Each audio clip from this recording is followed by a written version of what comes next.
अस्सलामुअलैकुम दोस्तों, कैसे हैं आप सब। उम्मीद करता हूं आप सब खैरियत से होंगे। मैं हूं मुंजिर वक्कास और आप देख रहे हैं टेक मास्टर। दोस्तों, आज एक नए बिज़नेस आइडिया के साथ आपकी खिदमत में हाजिर हूं। दोस्तों, सबसे उससे पहले मैं आपको बताता चलूं कि अगर आपने अभी तक मेरा चैनल सब्सक्राइब नहीं किया तो नीचे रेड कलर के सब्सक्राइब बटन पर क्लिक करके सब्सक्राइब कर लें और साथ लगे बेल आइकन पे लाजमी क्लिक कर लें ताकि मेरे आने वाले तमाम वीडियोस के नोटिफिकेशन आपको टाइम से मिलते रहें। दोस्तों, आज हम बात करने जा रहे हैं door to door service provide करने की। ये आइडिया मुझे इस तरह से आया कि आज मेरे ऑफिस में कुछ लोग आए जो कि चेयर का काम करते हैं। ये जो ऑफिस चेयर होती है उसका वो काम करते थे, उसके कारीगर हैं। तो वो मेरे पास आए और उन्होंने कहा कि सर, अगर आपने अपने किसी चेयर का काम करवाना है, किसी का टायर टूटा हुआ है या कोई भी किसी चेयर में मसला है वो आपने सही करवाना है तो वो हम आपको करके देंगे। इसी तरह वो तमाम ऑफिसेज़ में और जो भी इस जगह पे ऑफिसेज़ हैं साथ साथ उन्होंने सारे विज़िट किए। तो इसी तरह से आपके पास भी अगर कोई बिज़नेस, आपके पास कोई हुनर है तो आपके पास कोई उसके शॉप नहीं है, कोई ठिकाना नहीं है जहाँ पे आप बैठ के अपना कारोबार शुरू कर सकें, तो आप डोर टू डोर सर्विस दीजिए।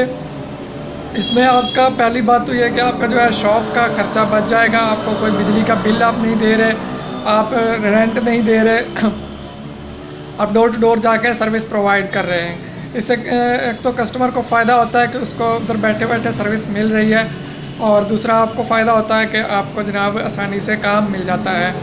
दुकान पे आप बैठे हैं तो आपके पास जो कस्टमर आएगा आप सिर्फ उसी का काम करेंगे, लेकिन जब आप खुद चल के जाएंगे तो वो देखेगा कि अगर उसके पास कोई काम पड़ा है करवाने वाला, आपके मुताबिक जो भी आप काम करते हैं, जो कि वो किसी सुस्ती या काहली की वजह से बंदा नहीं करवा रहा था, तो वो आप उसके डोर स्टेप पे आ गए हैं तो वो ज़रूर आपसे वो काम करवाएगा।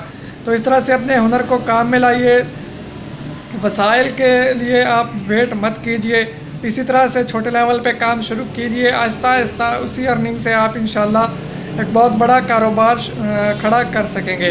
तो इसके लिए सबसे पहले आपको जो है नीयत करना होगी कि काम करना है तो करना है, ख्वाह कैसे भी हालात हों। तो अपना बिज़नेस खड़ा करना कोई ज़्यादा मुश्किल भी नहीं है और आसान भी नहीं है। इसके लिए आपको शुरू में कुछ तकालीफ और मसाइब का सामना करना पड़ता है, फिर ही जाके आप एक कामयाब बिजनेसमैन बनते हैं। आप जितने भी कामयाब बिजनेसमैन का जो है स्टोरी पढ़ लें, बिल गेट्स जो इस वक्त दुनिया का अमीर तरीन बंदा है, आप उसकी हिस्ट्री पढ़ लें। BMW का जो ऑनर है आप उसकी हिस्ट्री पढ़ लें। अब मैं उन तमाम की हिस्ट्रीज बताने लगूँ तो बहुत लंबा वीडियो हो जाएगा। तो बात यह है कि जब आपने काम करना है, एक नीयत कर लिया बिज़नेस करने की, तो फिर उसमें जो है शर्म वाली बात नहीं होनी चाहिए। बस जब काम करना है तो वो किसी तरीके से भी शुरू करना है और उसको आगे लेके चलना है और उसको एक बहुत बड़ा बिज़नेस बनाना है। उम्मीद करता हूँ आपको आज मेरा ये वीडियो बहुत पसंद आया होगा। दुआ में याद रखिए। इजाज़त दीजिए। अल्लाह हाफिज़।